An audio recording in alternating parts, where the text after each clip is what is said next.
Well, good morning, everyone, and thank you for joining the Vulnerability Conference. We're going to kick off today with a few words from the Head of Law at Newcastle Law School, Jonathan Galloway, and I'll pass right over to you, Jonathan, for a few words to kick us off. Thank you very much, Tim. I'm delighted to be able to extend a virtual welcome to all of you to the Vulnerability Across Disciplines Conference, supported by the Society of Legal Scholars in Newcastle Law School. This conference is a fantastic array of speakers and topic areas that immediately fulfills the aspiration, potential, and indeed the imperative of this conference in shining a spotlight upon the concept and lived experience of vulnerability in a modern society across the globe, recognising that vulnerability transcends disciplinary boundaries. We owe it to our collective selves to recognise vulnerability cannot be pigeonholed, that it affects quality of life and life opportunity. And we need to better understand its transdisciplinary form and impact as we seek to better scrutinise power imbalances in society through a wide array of methodological approaches, and as we all strive for greater levels of social justice. Whether looking at vulnerability in relation to the human condition, the choice architecture we put in place in society, the lived experience of vulnerable consumers, or the many different perspectives that we'll see over the next 2 days, this is a dialogue that we must have. And I'm privileged to be able to help position Newcastle Law School as playing a role in facilitating and leading research in this field. I'm fortunate to be in the position as the head of school who was able to attract and appoint Dr. Tim Dodsworth. That's a self-standing statement. But when Tim asked shortly after appointing whether we could virtually host this conference co-organised with Professor Christine Leifer, I was not sure what the catch was. There was none. Newcastle is a strong voice in these debates, and our school as well as in our wider university and community in the northeast of England and with our partners. And several of our leading scholars in this area involved across these 2 days, Professor Richard Collier, Professor Catherine Hollingsworth, Dr. Nikki Gordon-Mazzul. There are others, and Tim is an outstanding contribution in addition to our team, and I very much hope that this conference provides Newcastle with opportunities to lead in the cross-disciplinary understanding of vulnerability through both our research and our teaching. I say to all of you, you are welcome friends of Newcastle. Understanding vulnerability in order to proactively seek to bring about a more just and equitable society, to make our contribution to that imperative is important to us as it is important to you. It's important to our law school. Work with us, let's work together to benefit society each in the way we can. I'm really looking forward to the conference, and I know you will be too. Thank you for joining us, and I'll pass back over. Thank you very much, Jonathan. Very, very kind words. Thank you. Well, good morning to everyone. And these are just a few words before we start. I'm also delighted to be welcoming you to the first Vulnerability Across Disciplines conference. A conference that's truly multidisciplinary in its nature, and which I will believe provide ample ground for long-lasting discussions and connections well beyond the next 2 days. Now, I need to admit right from the beginning that I can take very little credit for this conference. Many of you will know that my work has been limited to finding theoretical foundations for connection of vulnerability in contract law, in particular in the essential services market. It has gone through that lens, or it's come through that lens, that I had the opportunity to speak to colleagues from psychology, medicine, geography, but also within law, for example, in family, tort, and human rights, many of whom are here today. It was only recently, as I was going back over some of my notes from these discussions, that I realized a common theme. We often assumed we were talking about the same thing when using the concept of vulnerability. Each discussion, each conversation revealed to me that there was a new lens through which vulnerability could be understood. Surely, I thought, it would be impossible to bring everyone together to discuss how they viewed, worked on, participated in, and/or shared ideas of vulnerability. Well, the next 2 days are hopefully proof to me that it's not impossible. And none of this would have been possible without the generous support of the Society of Legal Scholars. A special thank you to the President, Catherine Macmillan, and the President-elect, Paula Gilliker, who I believe are here today, and for their faith and support in this conference. I'm particularly proud of the international and inclusive spirit of this conference, with speakers from all career levels taking part. The international and inclusive spirit of this conference, which is bringing together over 180 participants at a time in the UK, at least, where university teaching will be limiting our free time. And I believe it's a good indication that the concept of vulnerability has now moved from the fringes to the mainstream discussion. And isn't it about time? Vulnerability is one of the key themes that Newcastle Law School are embedding as an important cornerstone of their research and teaching. And I'd like to thank Newcastle Law School, and in particular Jonathan Galloway, our head of law, for the unwavering support they've provided for this conference, which he undersold earlier. This conference would not be running today without the administrative, IT and marketing support from Helen Hampson. And I would particularly like to highlight Raria Wiffath's tireless work in the background to ensure the next 2 days run as smoothly as possible. The conference is designed to break through the monodisciplinary difficulties and will allow me to break out of my own echo chamber and peer to what might be beyond. The aim of the conference is to embrace the diversity across disciplines, as the title would suggest. And as such, I've had to resist the urge to group related topics in panels, and that's been rather difficult. You'll find that panels, as far as possible, cover a range of topics to encourage a cross-disciplinary discussion and to allow us to discover potential divergence, but actually, more importantly, areas of convergence within the realm of vulnerability. And this has been possible because speakers from industry, practice, and academia have been so generous in giving up their time to be here today and to support this conference. I would like to thank each of our speakers for agreeing to present, and particularly for supporting the ethos of this conference. This is again testament to the importance of this topic and of this conference. And as such, Martha Feynman agreed to draw together some of the themes of this conference in her keynote speech. I'd like to thank Martha for agreeing, may I say, without hesitation, to deliver the keynote speech, and for being instrumental in supporting this event and providing guidance and reassurance throughout the planning. And there was a lot of reassurance. The format of this conference follows a usual protocol. The chair of each panel will provide a brief introduction to each of the speakers, and we'll be starting with Catherine, who will kick it off in a moment. We ask that everyone remains on mute and switches their cameras off, unless they're part of the panel, of course. The Q&A sessions will be opened and moderated by the chairs. Please either use the raise hand function or add your question in the chat at any point. We've left some time in between sessions for panels to continue discussions or create separate spaces for discussions if participants wish to do so.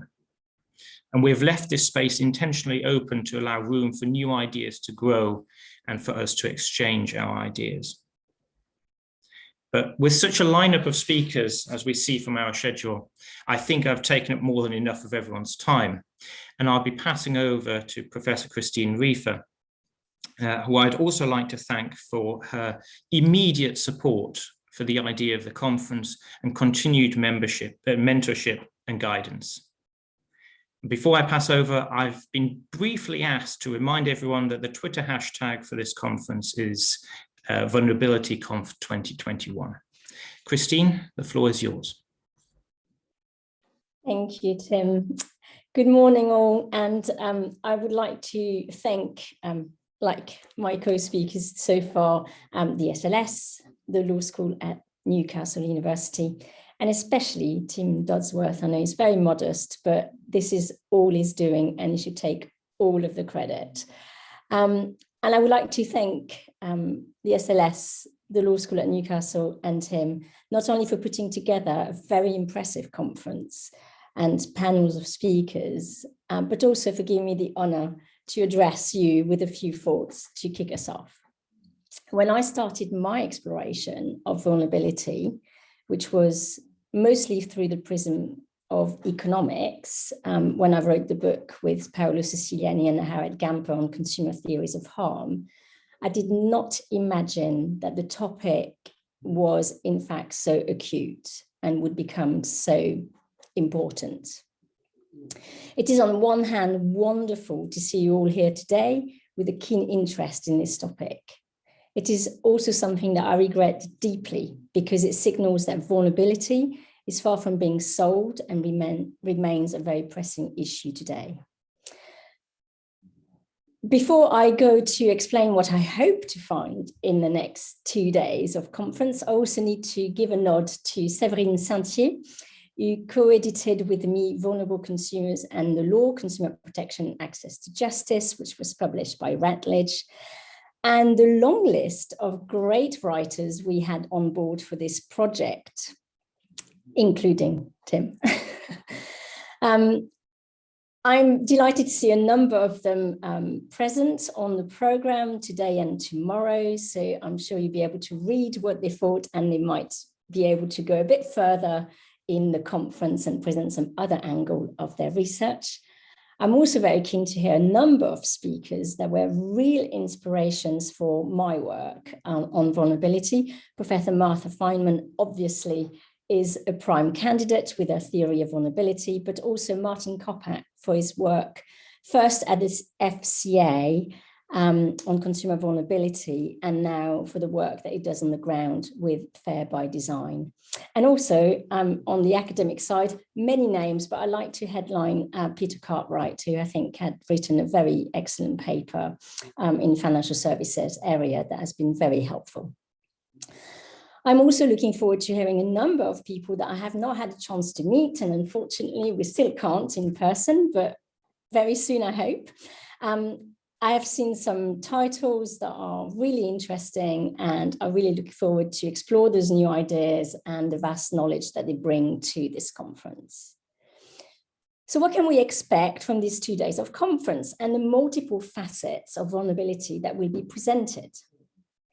Well, these are my hopes. I hope we can make some headways to answering a few of the big questions I have. Who is vulnerable and why? And after years of working on it, I'm still not really clear that we can pinpoint this, but I'd like to hear more again. How can we define vulnerability? Can we find one universal definition? Could we all find a theory of vulnerability we can align behind and unify behind? And if we were to do those things, would it be helpful? Would it be a helpful exercise to start rolling out policy and legislation that can address the problems that are experienced by those that we define as vulnerable? Looking at vulnerability from a multidisciplinary lens, I think what I'm very curious to find out is what are the roadblocks that all those different disciplines find for vulnerability to not be solved in our society today. Is it possible that we have a common obstacle? Is it possible that we could all federate around this common obstacle, and instead of researching in different directions, can we find synergies that are going to help us make progress or better progress depending on the discipline? And can we actually bring the help that is desperately needed on the ground? Can our solutions and our discussion lead to something concrete that are going to lead to, can lead to something that will help the person who's vulnerable for one reason or another? Because from my point of view, past the academic exercise of reflecting and understanding vulnerability, the one positive outcome I seek is to find a way to alleviate the identified vulnerability and protect those who need it. I think the coronavirus crisis, petrol crisis, energy pricing crisis in this country are all showing that the vulnerable that we thought we knew might not be the person that there is today. Many people are going to become vulnerable by the old reference points that we had. The government decisions to roll back universal credit will also send many people into poverty.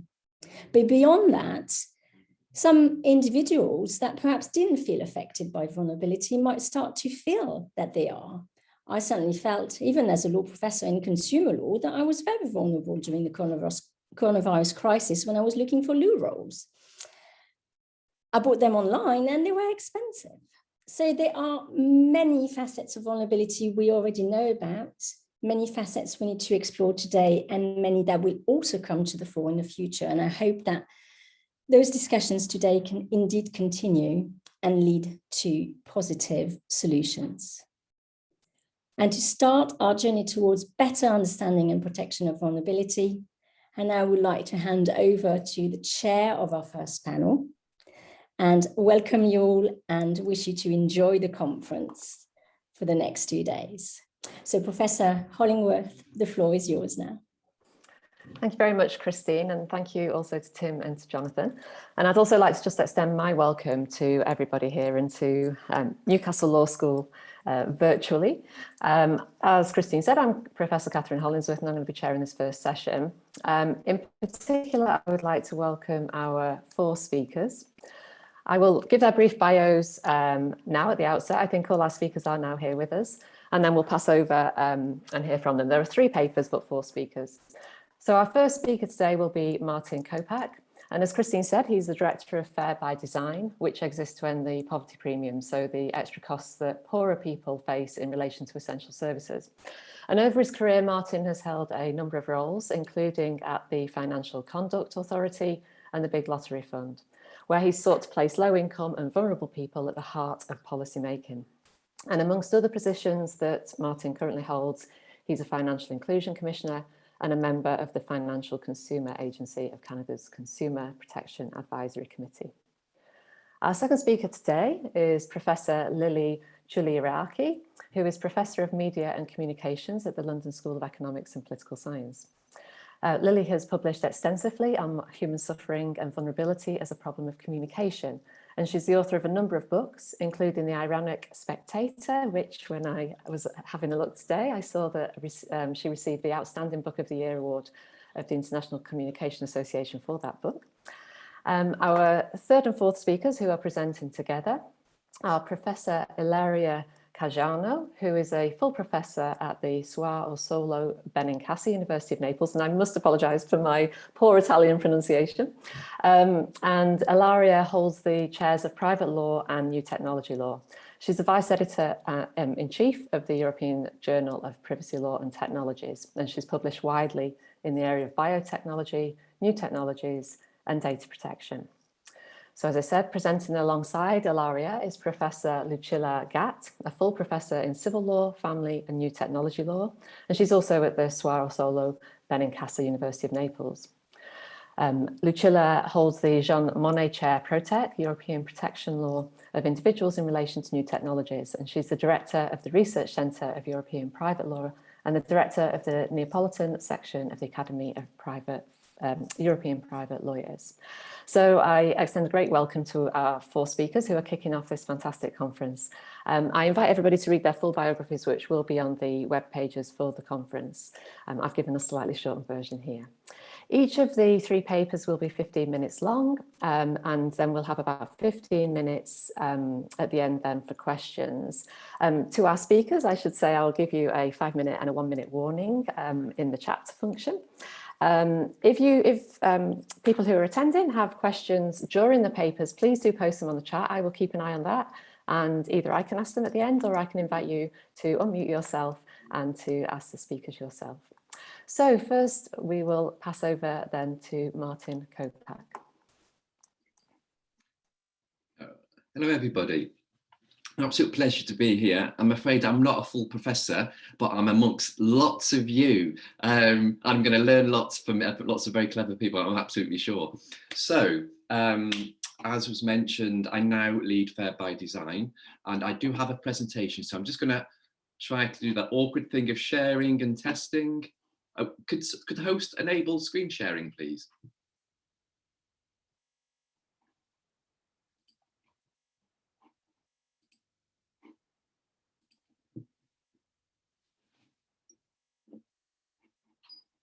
Maybe just give me a shout once you have allowed it. That'd be great. Yep, we're just in the process. We'll have that done in a second.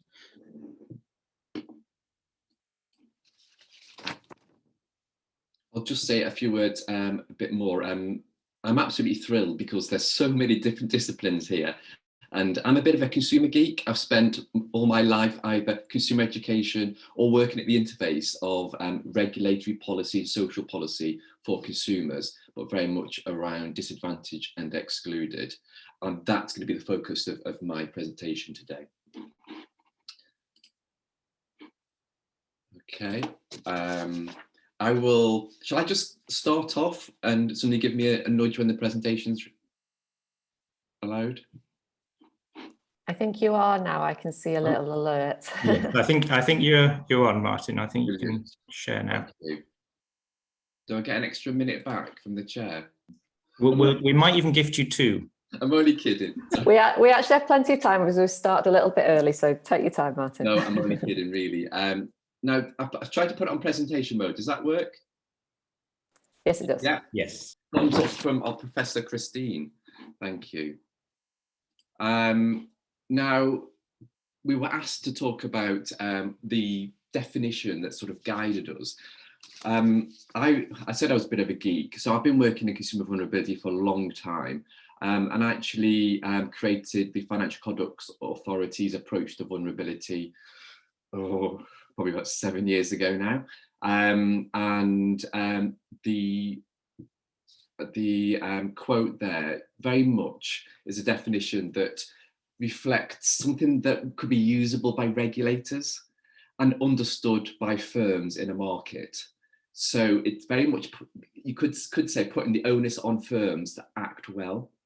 So I hope that makes sense in terms of how that was formed. Now, there has been attempts to loosen that definition over time, but luckily the consumer movement has kept the FCA to that definition, because generally the consumer movement is quite supportive of how that's positioned. Now, there's been a lot of good work done on consumer vulnerability over the years, especially within financial services. But I guess that there's one thing which in consumer vulnerability, I say we do the consumer vulnerability dance. We talk about low income and financial resilience within consumer vulnerability, but we don't really attack it. We'll do lots of work around customer service and putting things right later and adaptation. But when it comes to people paying higher prices or being excluded, it's kind of social policy, it's kind of regulatory policy. Let's kind of leave that to the curb for the moment. And I guess if I was braver in the beginning, I would have actually started with inclusive design and about designing from where consumers are at the beginning. So I'm going to talk now about, since leaving the FCA, I work at Fair by Design around that. Okay, so just a little bit about Fair by Design. We're a non-profit. There's only 3 of us actually, and we have a vision of a UK where everybody pays a fair price for essential services. I know there's lots of different definitions about fairness, but we see fairness from the eyes of a poor or low-income consumer. And we have a big mission, 10-year mission, to get rid of the poverty premium.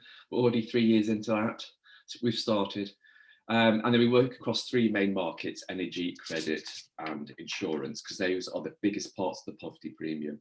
Interestingly, insurance has become the biggest part of the poverty premium as we move to an individualized risk process for consumers as opposed to pooled risk. The healthy and wealthy often do the best. And what's really, why we concentrate on these 3 markets too, is the fact that they're essential. They're even called essential services. If we say they're essential, they're called essential for a reason. That's because everybody needs access to them, not only people who can pay and who are actually charged more. I've got a 1-minute video because everything we do at Fair by Design, we like to be able to communicate really quickly and simply. Oh, now I need to press that button, don't I? I'm going to come out of this because I think I have to press a button before I share. It shows the sound, share sound. Okay. And Christine, I can see you on mine, so give me a thumbs up if you can hear the sound.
I hope you like that.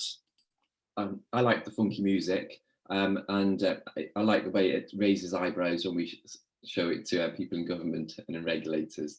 But hopefully that explains the sort of irrationality of how we've designed markets. The poverty premium in the UK costs roughly £500 extra per poorer household across the services over a year. So just a quick thing about a theory of change for context. We have a poverty premium because we have this myth of a super consumer, the avid witch reader, probably somebody like me actually, somebody who's paid to be a consumer advocate and a member of which, always has the time and capability to switch around constantly or to move house to a better neighbourhood even. It's this complete belief that empowered consumers drive the market and competition because it exists for everybody. There's a choice everywhere, didn't you know that? We've had that story for probably about 20 years and about consumers driving the market.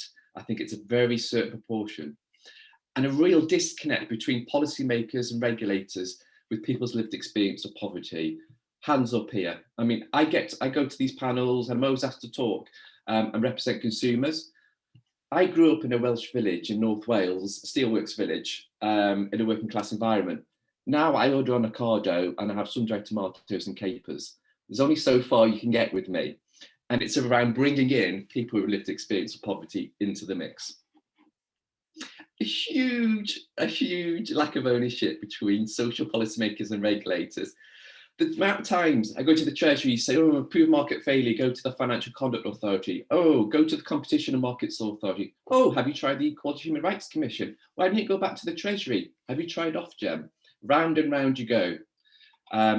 So we do a lot of work trying to build trust with each stakeholder and try to bring evidence to create action for them, people like regulators and government departments. Now, our flagship project is inclusive design. These are on the Fair by Design website, and well, I would say this, but I think they're brilliant. But we have had some good feedback.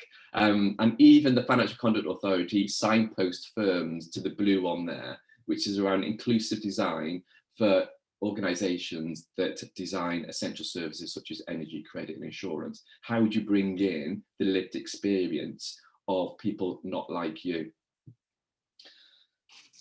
Okay, but within a regulated context, so I'm going to talk more about the yellow one, sorry, the orange one there, about inclusive design for regulators, because, sorry, first of all, I will say, what does inclusive design mean in a sort of regulatory context?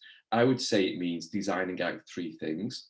That's designing out exclusion, designing out inequality, and designing out unfairness, especially from the consumer's point of view. So many times we sit with competition specialists and economists and we rationalise, this is the way the market is. Consumers are more costly to serve, that's it. Consumers can only go from what they experience, and what they experience is high prices and products and services that don't meet their needs.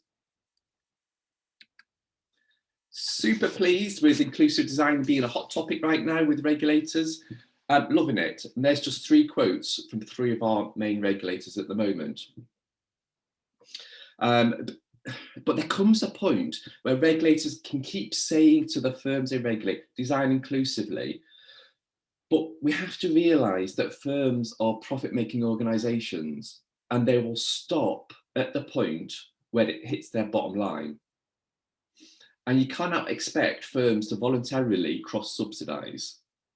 So you can only go to a proper inclusive design system for consumers if you change the market in which firms are working in and able to nudge them through regulatory and social policy. If they're left to their own, you can understand why firms are driven to the most healthy and wealthy, the lowest risk, the highest margins. So we are challenging the regulators to not only for them to tell firms that they should design inclusively, we're saying you should design inclusively as well. And we are actually making progress with them, which is good. It's slow because it's a cultural thing as well. Nobody necessarily wants to be told that they're not down with the people. But I think we all have to realise that we only know what we know and we experience in our day-to-day. I spent many years in Canary Wharf in boardrooms, and it's very different there than if you go to an estate in the East End of London. And it's so easy, as we all know, to live in our little bubbles. Okay, so next slide. Oh, I've jumped the slide, so I'm going to go to this slide next. So we designed a practical toolkit with the Design Council in the UK, and it's built around the double diamond method. And we've worked with experts and created case studies on how to use inclusive design methods within a regulatory environment. But to be honest, they can be used in a social policy environment, any environment really. But we've designed this very much for that audience. There's lots of practical activities in there to avoid groupthink and to encourage dialogue with people not like ourselves and the least heard. And practical tips about how you can work in a trusting relationship with voluntary sector organisations, for example, to co-design solutions to nitty-gritty problems such as the poverty premium. Okay, and that's on our website. Also, as part of this guide, we spent a lot of time on the business case for why regulators and social policymakers should be taking inclusive design seriously. So we'll put some of them there on the slide. And if I was to differentiate crudely between inclusive design and consumer vulnerability, I guess it's similar to what I was saying before. Often I've worked with firms and they'll say, we will readily introduce something like Dementia Friends training for our staff. Brilliant, absolutely fantastic. But when it comes to, well, what about designing your products so they're more accessible for the least profitable consumers, you hit a brick wall, despite financial resilience and income being an aspect of consumer vulnerability. So for us, inclusive design is very much around starting with the consumer, the end user, and working backwards from that. Within this report, these guides as well, we've also linked it very strongly to the public sector equality duty, which regulators and public bodies are supposed to be following, not just having a quick look at, but actually actively promoting inclusivity within the areas that they govern. And that is proving to be quite a useful tool as the diversity and inclusion agenda ramps up across the UK. The other thing I just wanted to mention is that on our website, we've published some research which links the poverty premium with protected characteristics and poverty. And it's no surprise, the more certain protected characteristics you have, the more likely you are to be in poverty. But we've also been able to find a link, this is with Bristol Uni, a link between markets discriminating against different types of people with certain protected characteristics. So you're more likely to pay a poverty premium with a certain protected characteristic, or simply be excluded or locked out. And that's on our website too, and that's proved very popular actually. Consumers' lives are messy. I love this slide because when I was in regulation myself, I spent so much time saying, look, I know we were set up by legislation. I know we have a certain remit, but that doesn't mean the consumers that we need to help fits the remit of the institution. Regulators are full of lots of passionate people and super clever people, much cleverer people than me, with, you know, probably professors there and competition, PhDs, the works, super, super smart. But and rationalizing every aspect of the market and saying competition is the answer to everything, and economics says this, competition says this. Never the people for whom we regulate actually in the room co-designing, spending time with people. What's your life like right now? What would a good solution look like to you, for example, with the poverty premium? And how do you work backwards from that? And I'll tell you what, almost every time it'll be a mixture of social policy and regulatory policy, which I know doesn't compute very well if you're a regulator with a certain institutional remit.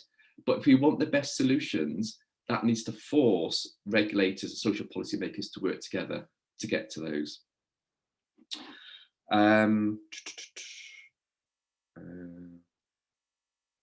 So actually, no, I'm going to use an example. I think I've got a few minutes left, have I?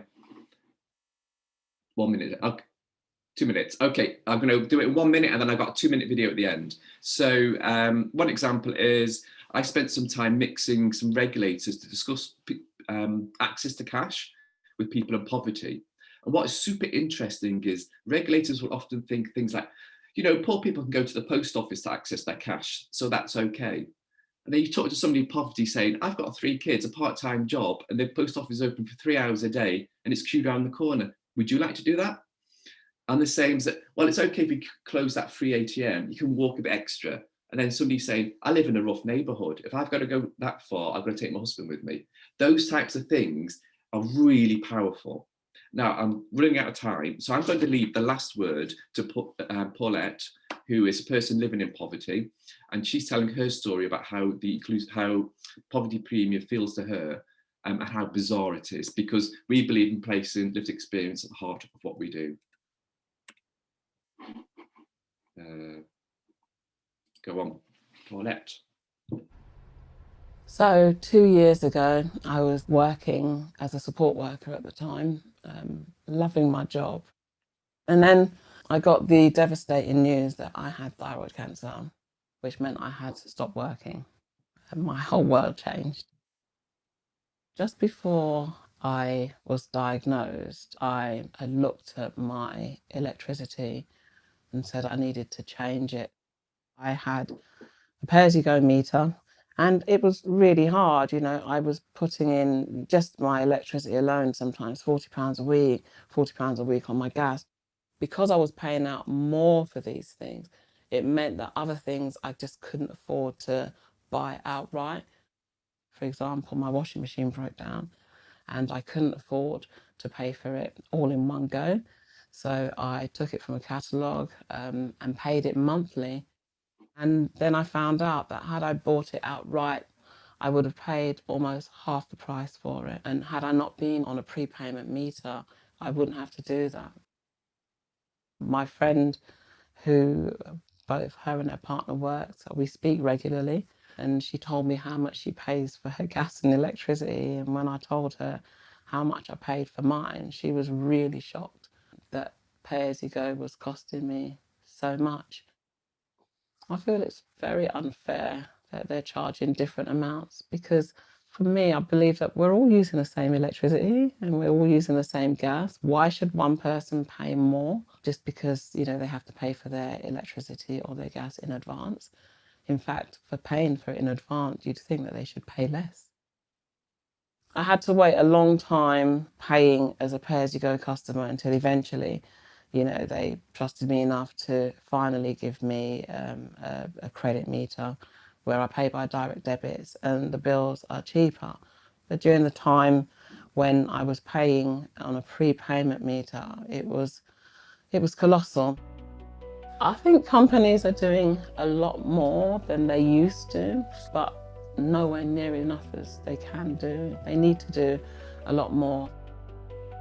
We have the same basic needs. So why is it that if we're utilizing the same resources, why should, somebody who is, in a really vulnerable position pay more?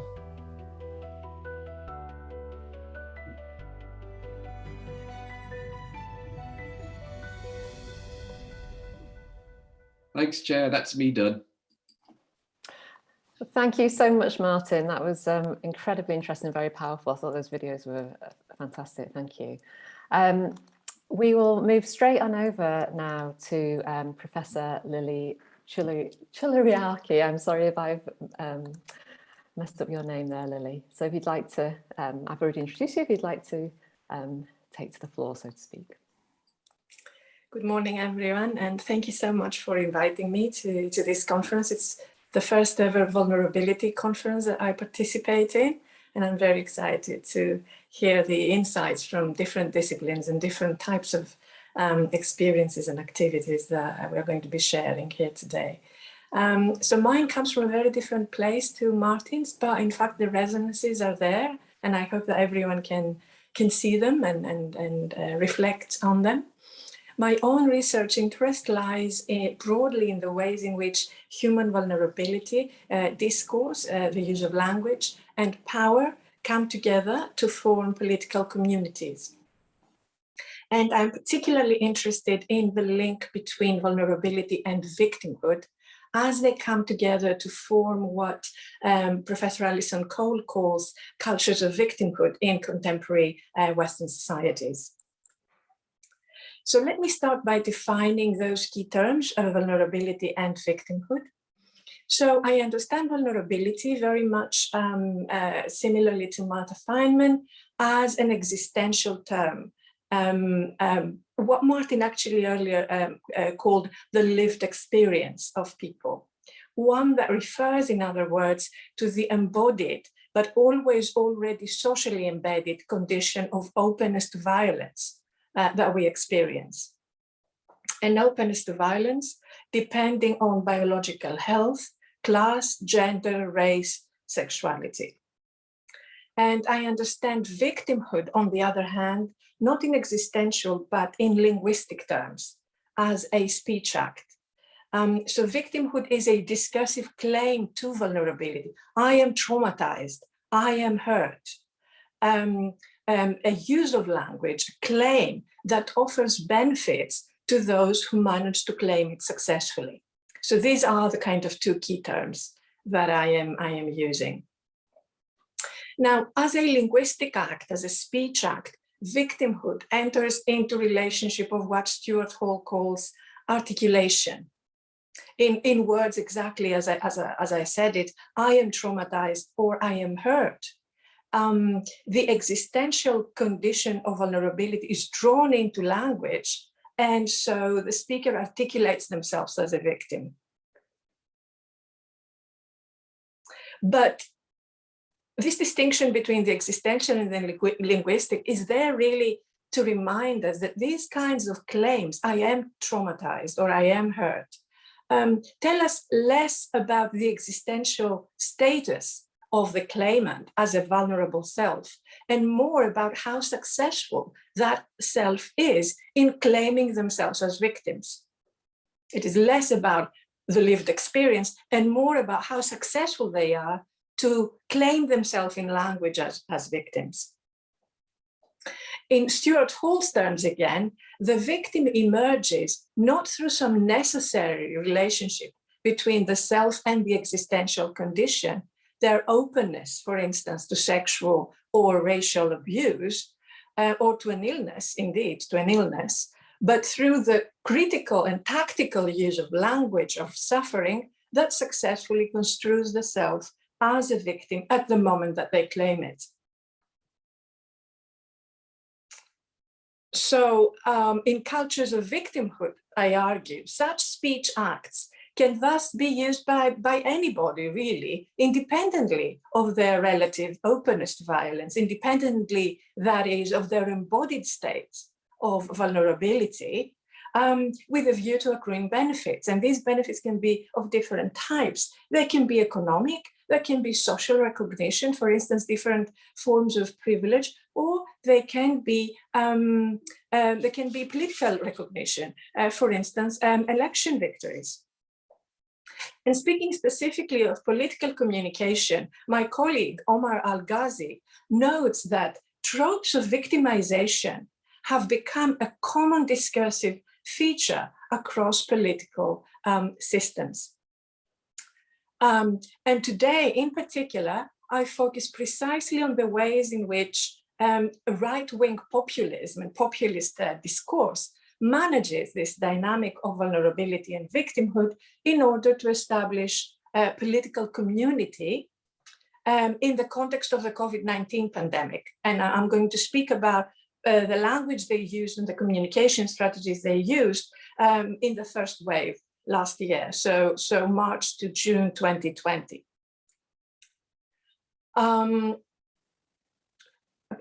There are some slides that you should be seeing now. So there is one slide that perhaps we could put out there, which explains the distinction between vulnerability and victimhood on the one hand.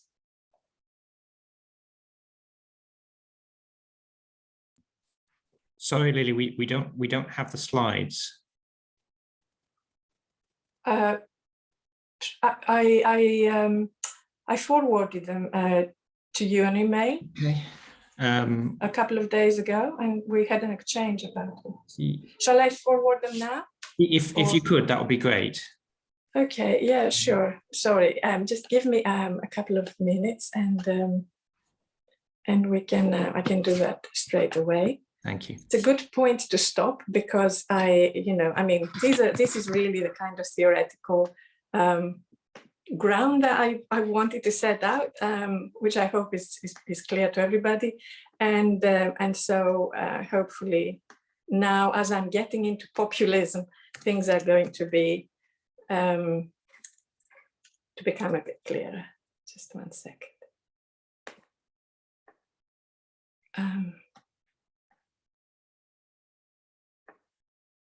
Just trying to find the slides. Okay, yes, I'm sending them now again.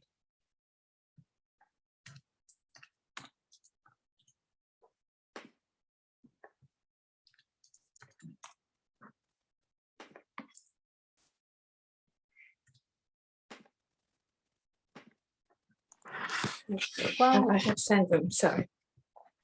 So, as you're setting them up, maybe what I could do is just continue a little bit. So we've set out the kind of distinction between vulnerability and victimhood, and I have established also that particularly populist parties, but generally the political system is very used to employing the language of victimhood for political gains.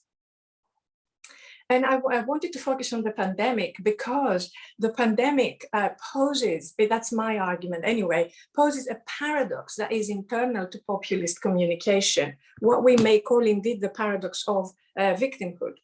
On the one hand, populist discourse, as I just said, is all about the people as victims and the leader as a savior coming to their rescue. So remember, for instance, Johnson's or the Brexit campaign, Take Back Control, and Trump's Make America Great Again, that presupposed and spoke to the people precisely as victims of either the corrupt elites, the EU, migrants, the media, and the leader as the comforter and the savior, so to speak, of their suffering. So there's a slide here that, if we could show it, that would be great. Otherwise, I'll read it. Nadia Arbinati, the author of Me, the People, for instance, similarly notes that populists draw up a triangular symbolic system around three actors and their relationships, the people representing the innocent victim, the political class as the malicious rogue, and themselves, populist leaders, as what she calls the redeeming hero. So that's on the one hand, that is the kind of strategy of populist leaders to kind of construct the people as victims. But on the other hand, populist governments, the supposed redeeming hero, have tragically failed at preventing people from becoming victims of COVID-19. And according to research recently published at the British Medical Journal, the US, the UK, and Brazil were all included among the top 5 in the world in terms of their mortality rates in the period from mid-February to early June 2020. And there is a slide here that basically presents that piece of news from the New York Times showing precisely those statistics. And of course, it is easy to dismiss this paradox of victimhood as part of the general incompetence, callousness, or the fake news of populist leaders. And yet I argue that as critical scholars of vulnerability, we need to be attentive to the internal contradictions of populist discourse, and as citizens with kind of that critical awareness and an interest to questions of inequality and power, to scrutinize the strategies by which that discourse seeks to confer upon itself a new validity and a new legitimacy in moments of crisis like this one. So my next slide here puts forward the 2 questions that I'm going to be asking for the rest of the talk. The first is, how does populist discourse manage this paradox of victimhood internal to its own framework of claiming to redeem, claiming to protect, but letting die during the pandemic? And what discursive strategies are mobilized by populist leaders to restore the legitimacy of the redeeming hero and the innocent victim binary that is so central to their identity as parties, but again, to their political communication. So in my remaining time, what I'm going to do is just enumerate these discursive strategies and conclude with a sentence on why it is important to study populism by centering precisely that dynamic of vulnerability and victimhood that I mentioned earlier.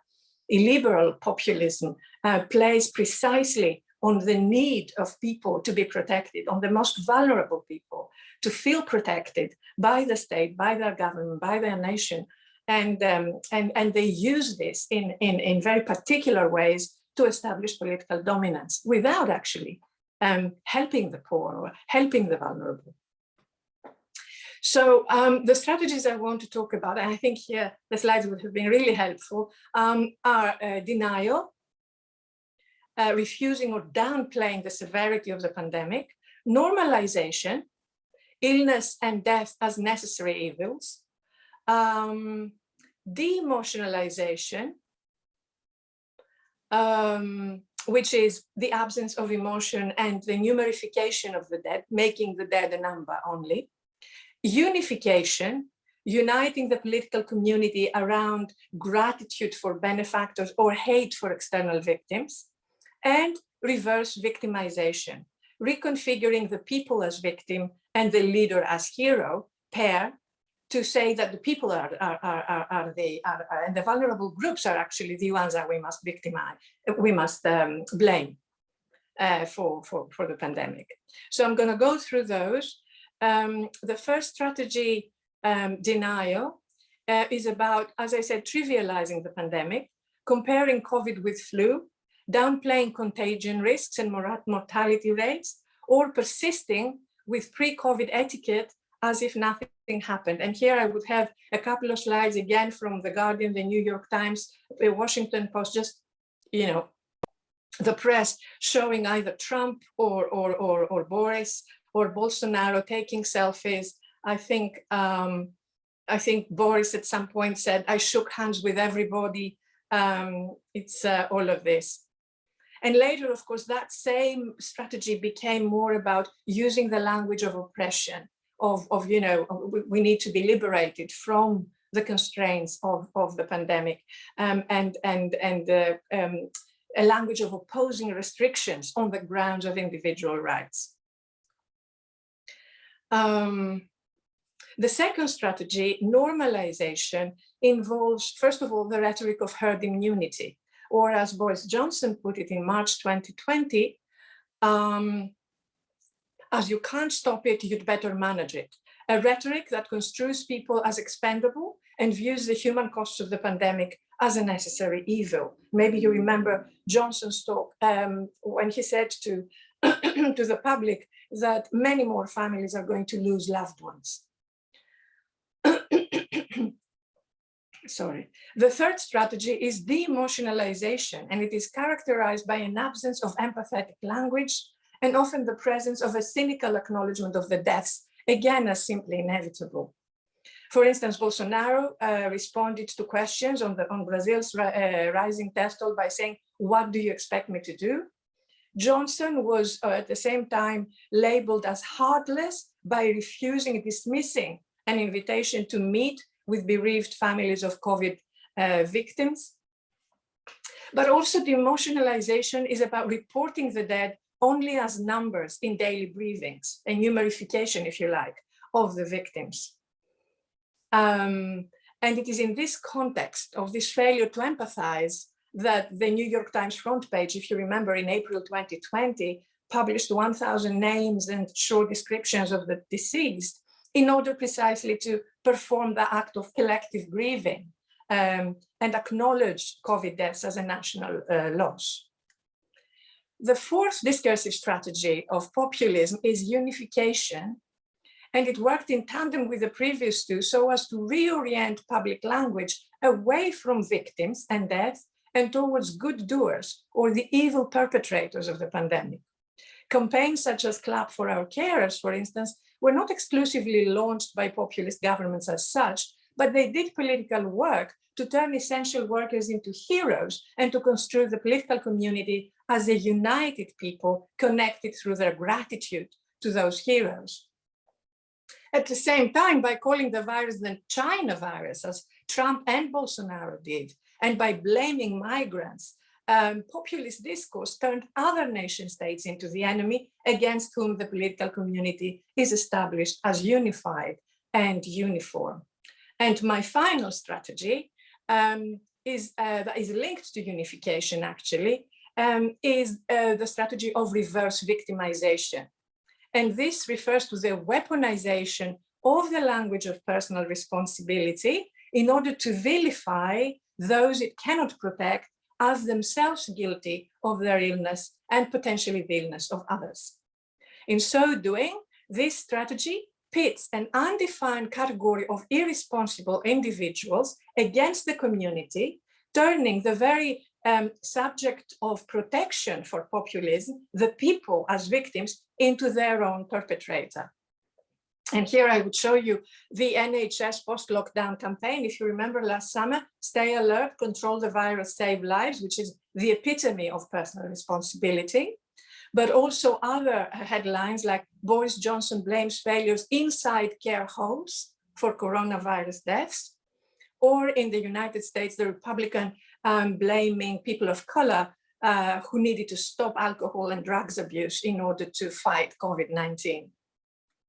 So in context of the neoliberal dismantling of public health services, as in the UK, or extensively privatized systems such as US and Brazil, this rhetoric came to blame those already structurally vulnerable to the virus, essential workers, poor, marginalized communities, for their carelessness, pre-existing conditions, or lack of health awareness.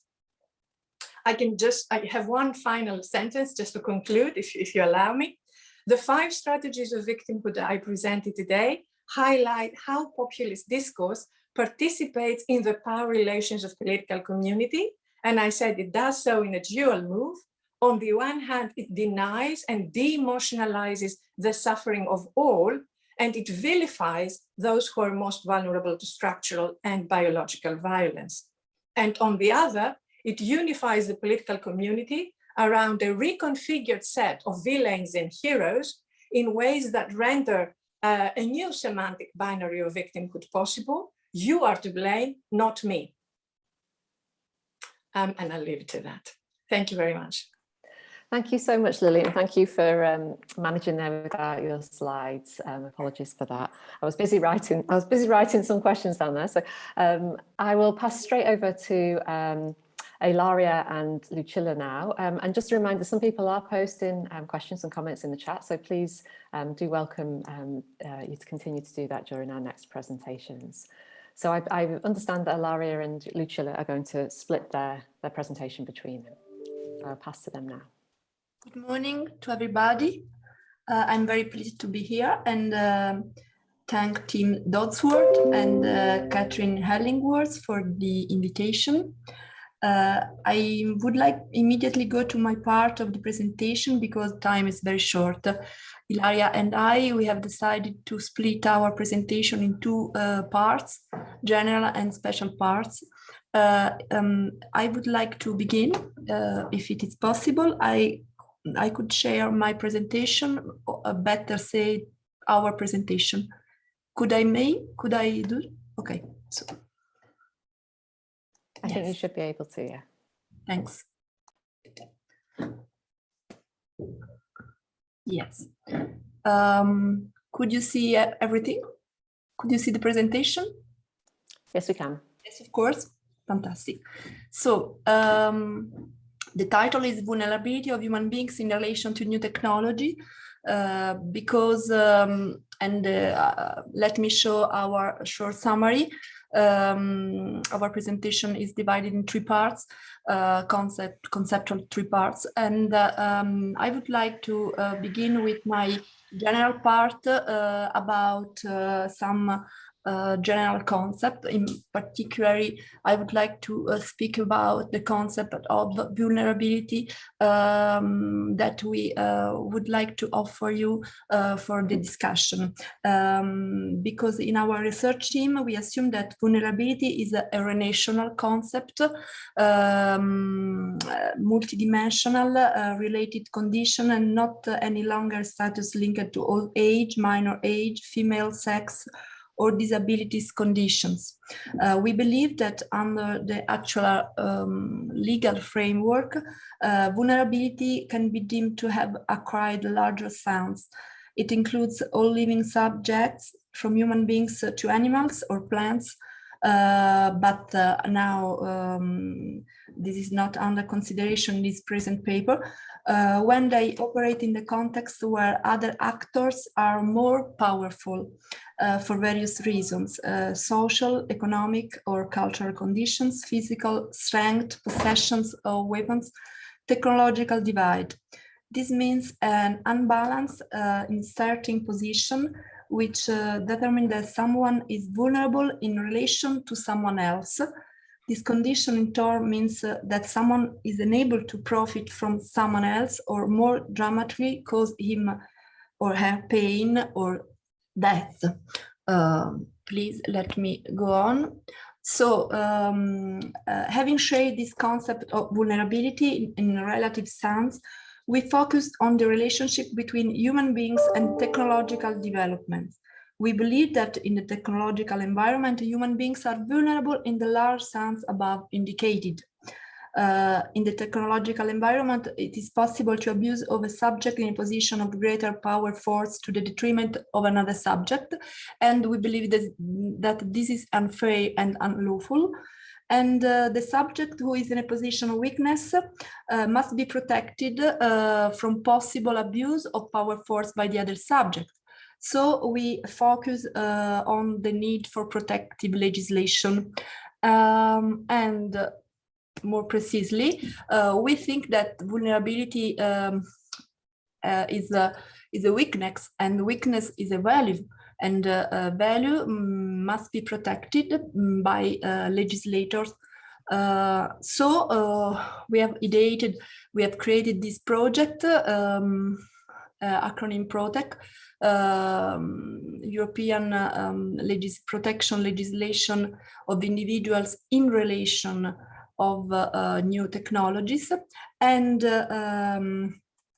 we propose to consider vulnerability as a weakness, as I have already said, weakness to be protected by legislator, because by considering each element of weakness as a value to protect, we can highlight the values to include in a regulatory framework in order to ensure that protection from vulnerabilities is guaranteed at the macro level. So in this project, in this Gemone chair, we intend by vulnerable individuals, all persons who act in a technological environment where they are more exposed to the risk of damages as they are in a vulnerable position for different reasons. As I have already said, minor old age, asymmetry of contractual power or information, and so on. We particularly focus on data subjects and consumers, considering their structural weakness already evident offline and even more evident online, but we include in this large category also human embryos as well. They are a crucial example of exposure to risk of damages because they do not act, but they are aborigine created in a technological environment.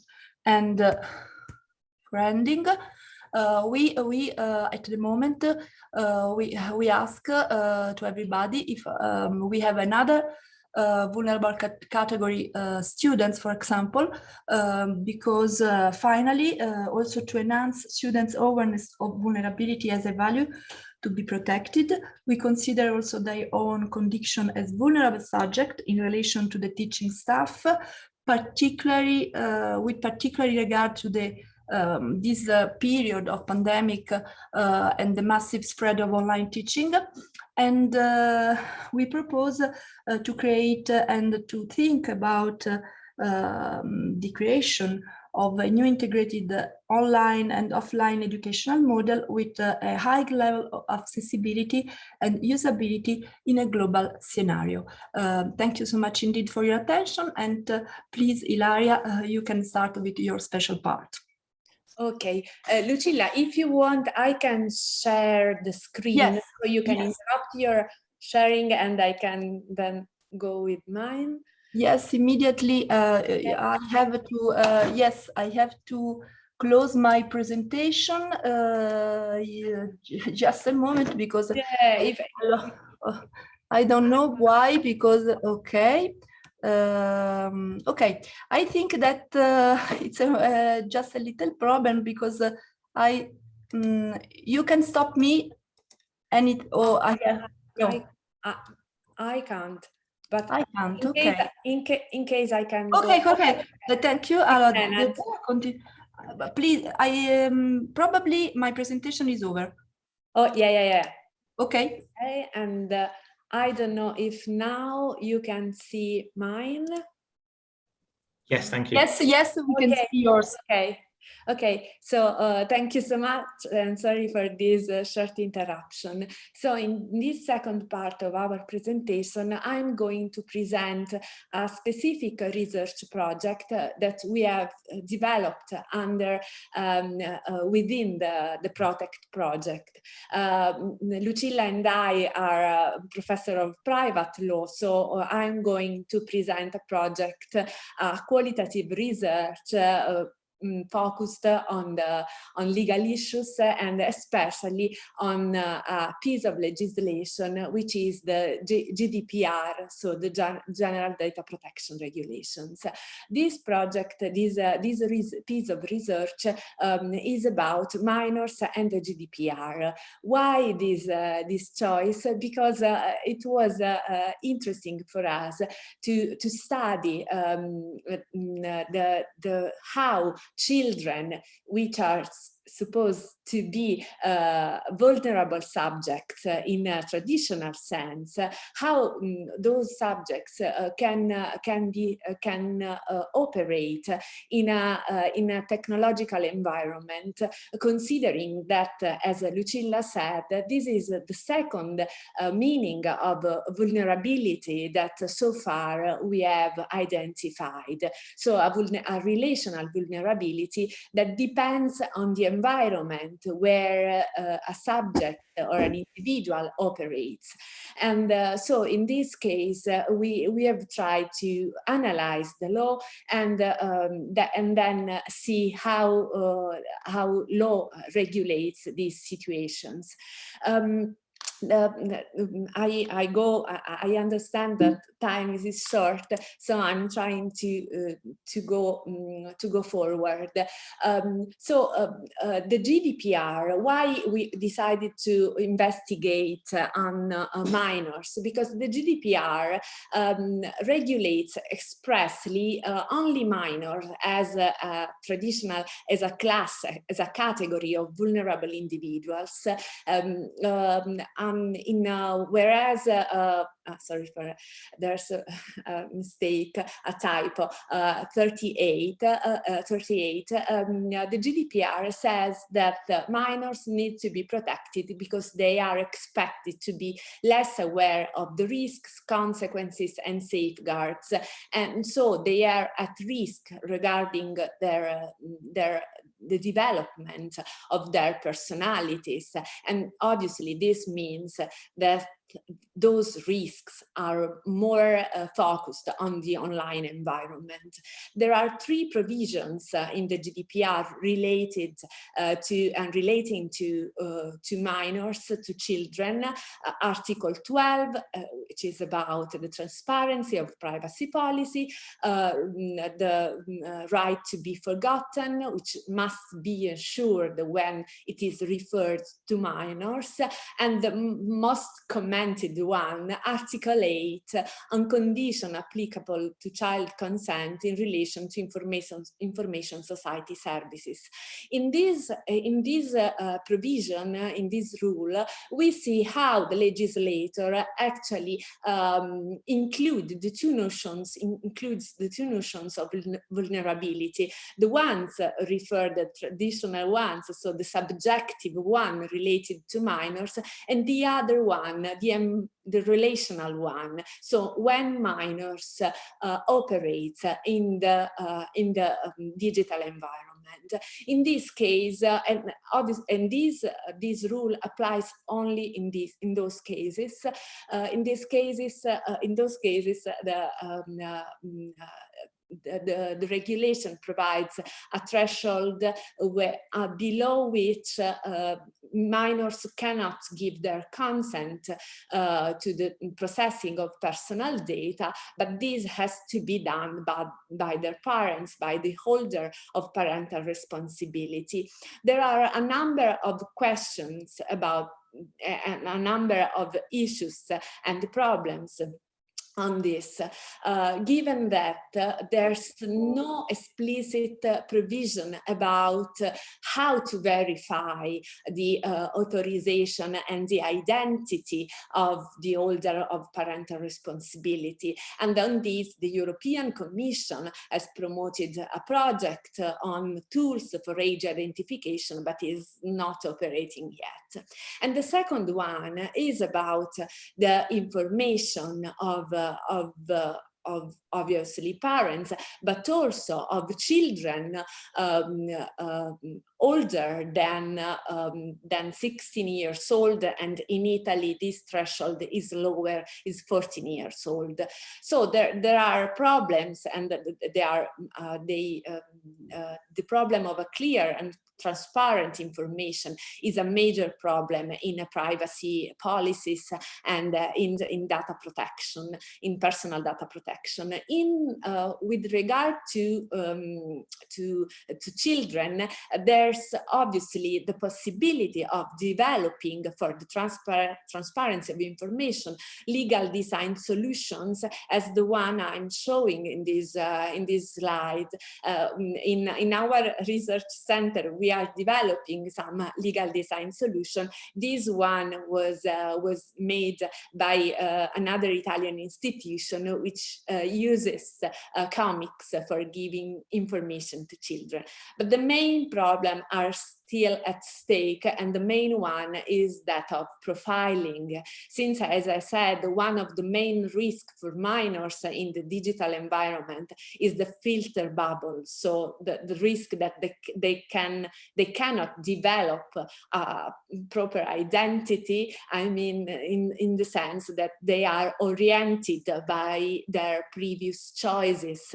And this is a problem, considering that the data protection regulation recommend not to profiling minors, but doesn't say anything more.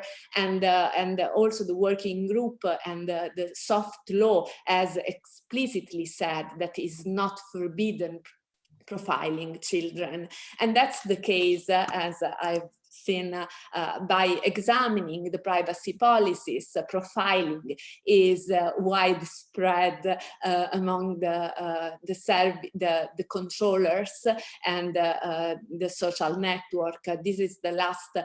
This is a part of the privacy policies of TikTok, updated recently, where personalized advertising is allowed to minors of the age or upper of 13 years old. So this means that from this age, children are personalized. So their behavior and their advertising is personalized. So I'm finished with my presentation. The main point are still, as I said, at stake. Minors are still not protected, but sharing this idea in environments, in this case, as this conference, maybe can be a good start for thinking of it in a more global scenario and with different expertise. Thank you so much. Thank you so much, and thank you for keeping marvellously to time. 3 really fascinating papers, I think, also reminding us that we're all vulnerable to technological failures sometimes. But also, I think, a reminder that even in real life, we can experience hiccups in panels.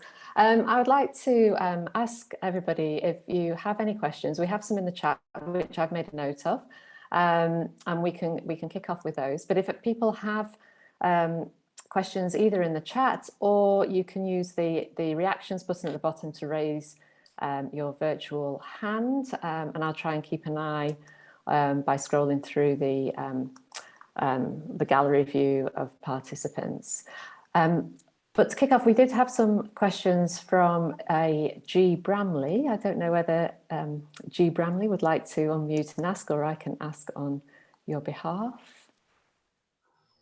Yeah, I'm happy to ask it. Hi there, it's Gareth Bramley here. Hi, Gareth.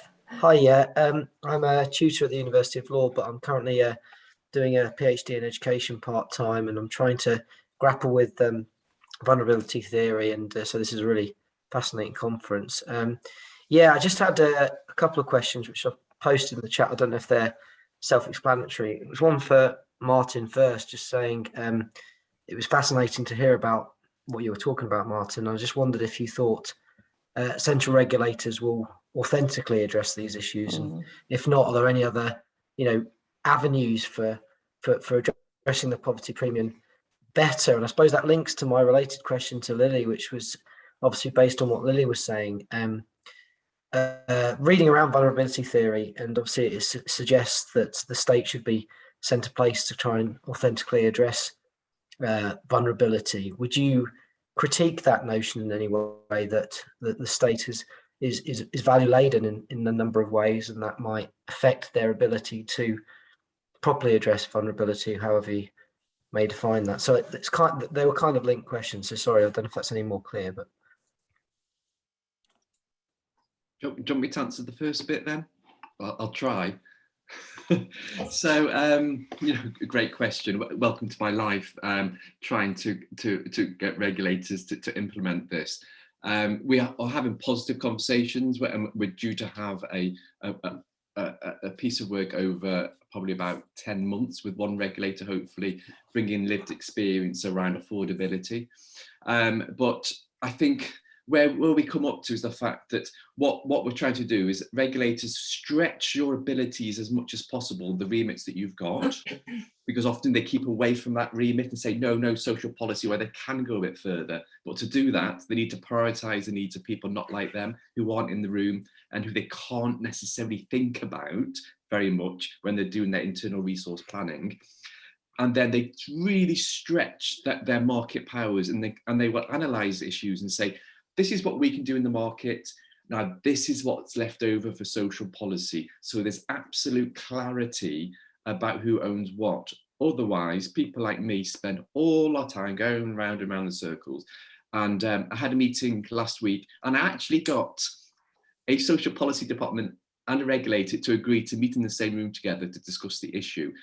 I've not had that for years, because usually they'll meet on their own and say, go to the other. We're making progress, but it's a long journey. But hopefully that's a bit of an explanation.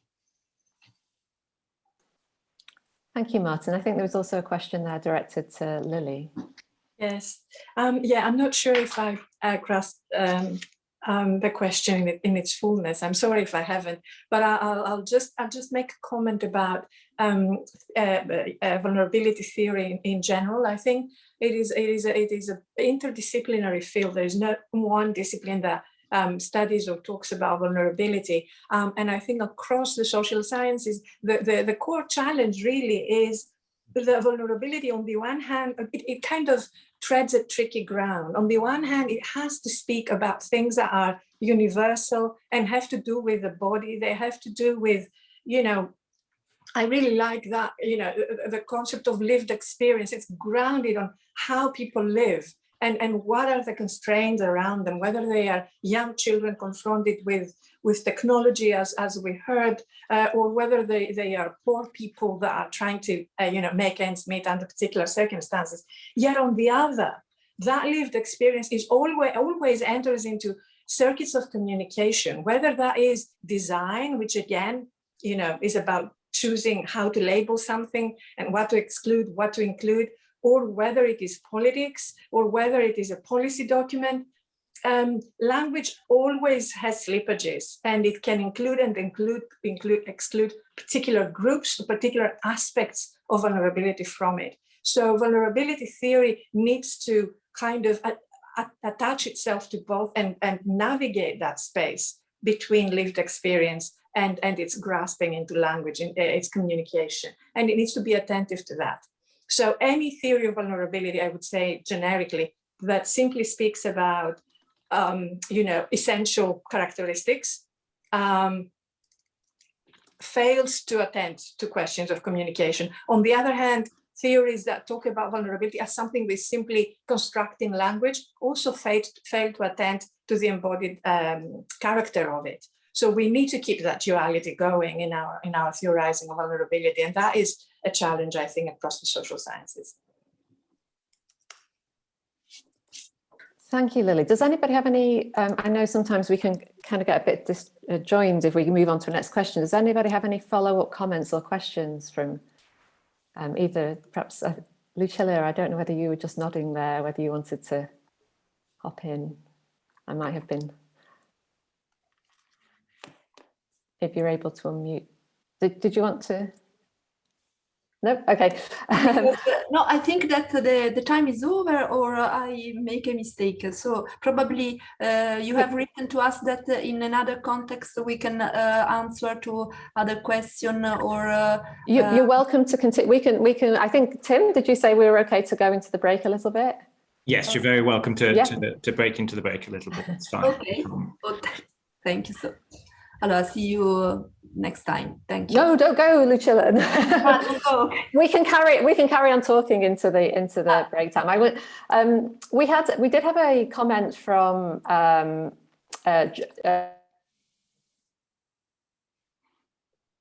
Sorry, Catherine, you're on mute. So how many times have I done that? I was just saying that we had a comment in the chat from Joy Malala. I don't know whether, Joy, you wanted, during Lily's talk, I don't know whether you wanted to put your comment to Lilly. I think it was in relation to the strategies that she was outlining and perhaps the government's motivation. Joy? Hello, hi, thank you everyone. I don't know if you can hear me. We can.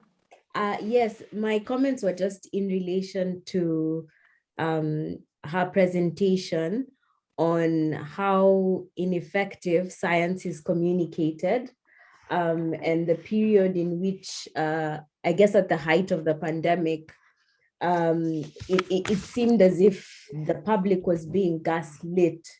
So I was just wondering if there are parallels to that discourse of trying to explain away people's fears by downplaying the severity of the pandemic, if those discussions are brought into vulnerability in effective communication of, I guess, crisis.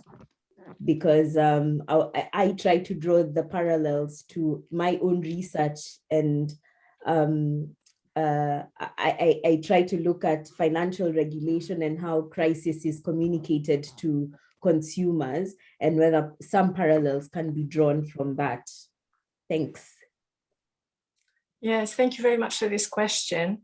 I mean, in my own analysis, I didn't really include science, partly because science was a kind of language and a mode of communication that was systematically kind of sidelined or excluded from the kind of performative representations of populist leaders.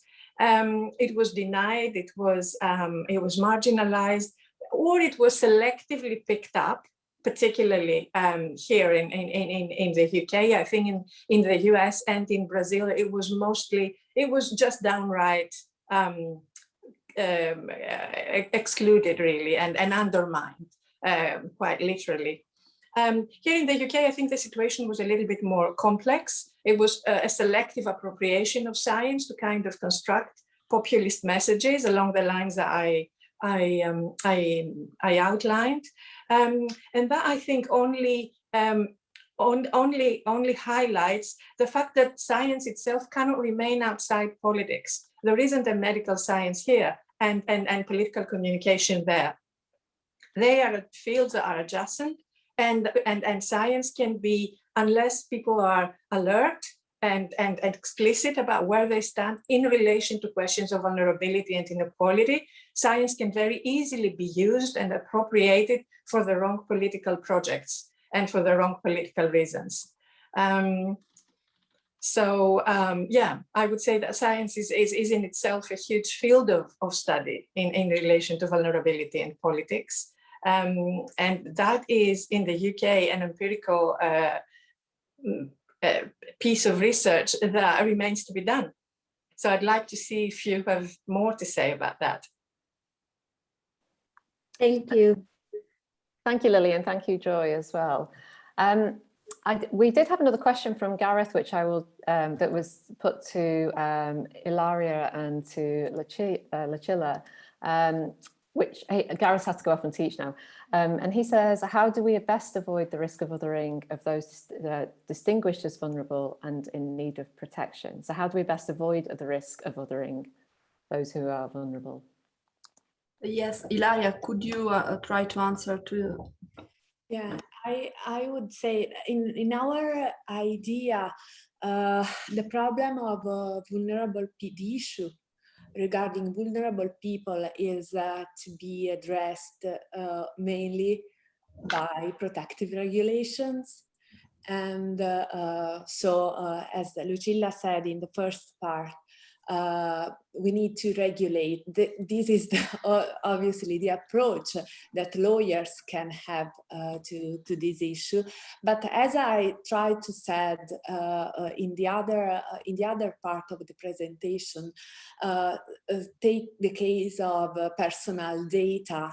There was no time to address this issue, but since the regulation, for example, addresses only the interest or the danger for minors, but there's no space, no room in the regulations for elderly people, disabled, who can be also exposed to specific risks in those cases. And but in this case, there's also a way to from the say, the soft law, so the way that the regulators, the authorities operate, so they can provide guidelines in order to address the duties that the controllers, so the controllers, technically speaking, have to do. So there's, for example, a main obligation for controllers of accountability. So they have to provide, they need to provide measures tailored to the subject, the data subject. And in this case, so for example, providing measure for example, disabled people when they interact with the internet, or when they provide their data, this can be, to our understanding, one of the measures that can be provided, not waiting always for the regulator, which is not exactly, is not always in time in regulating relevant issues. I hope it was quite clear, and that I addressed the problem that was underlined. So if I may say just a little thing, the question is, how do we best avoid the risk of uttering of those distinguished as vulnerable in a need of protection? This is the question. I would like to precise it that this is not the one road. It depends on the context.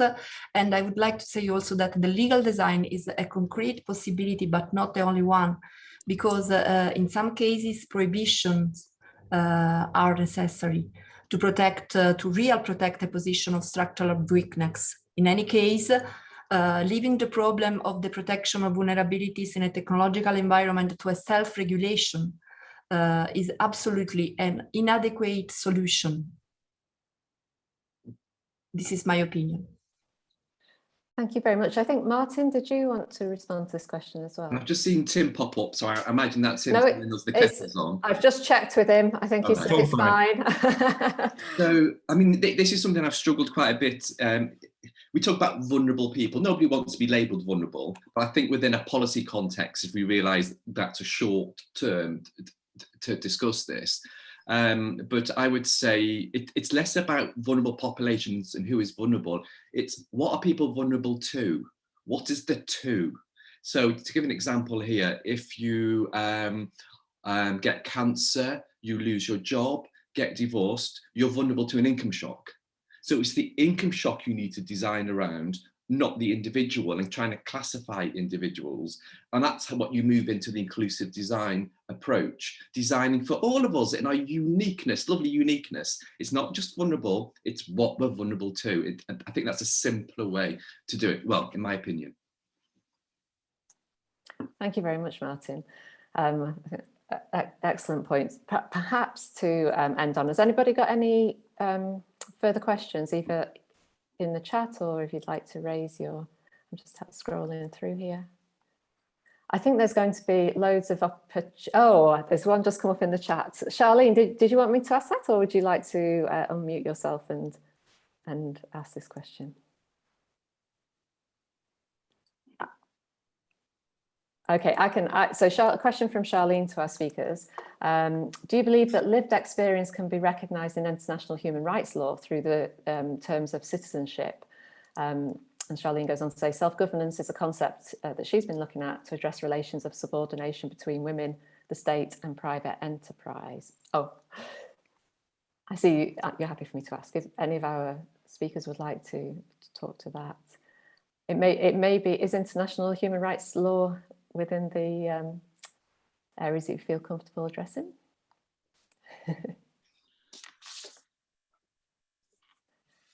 We could always, I'm sure Tim could perhaps, oh, is that Charlene? Oh no, Ilaria. Okay. Oh no, sorry, Lily. No, I mean, I'm no expert, no legal expert at all. So, you know, I'm sure Ilaria and Lucilla would be the best place to answer this. But all I wanted to say, I think human rights is a great framework, and actually the only framework we have to defend certain to defend people from positions of speaking from positions of vulnerability. So I would certainly go there, but always with a question mark around the capacity of human rights to capture everything that we call lived experience. I mean, again, the tension with human rights is that it is a universal concept. It speaks to a universal human being, the vulnerable human being, and the human condition is much more varied and much more specific. So I think human rights can be, so to speak, a framework within which we can then specify particular directions or particular frameworks of protection for different groups or individuals, rather than take the concept as it is wholesale and apply it everywhere. We have also seen violence done in the name of human rights by doing so. So I'd be using it as an important concept, but cautiously. Thank you very much. I wonder if more broadly, when Christine did her introduction at the beginning, she talked about solving vulnerability, and I was wondering whether our speakers might want to reflect on that, and whether it's possible to solve vulnerability, whether it's always going to be relative, whether we want to solve vulnerability. Are there benefits of vulnerability in terms of connection for people? Is there any kind of some of those broader comments that Christine kicked us off with earlier that people would perhaps like to reflect on, just as we move into the break? Uchila. No, I partially agree with Lily, because I think that the human rights framework is very important, but actually it's dangerous, because we have to think that there are also other beings in our context, in our environment, that needs to be protected, and they are vulnerable in respect of human beings. In other words, there is a relation of vulnerability between human beings who are the more powerful respect of animal and plants. So human rights at the moment is a context that we have considered with attention. Thank you so much. Thank you. Martin?